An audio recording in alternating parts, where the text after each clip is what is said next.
ataholo manandra, ataholo maskiny, ataholo ambony na olo neveritsika ao ambany.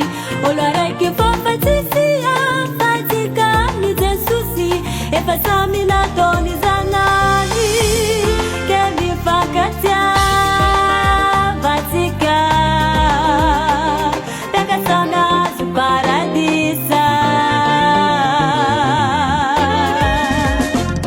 Ataholo manandra, ataholo masikiny, ataholo ambony na olo neveritsika ao ambany.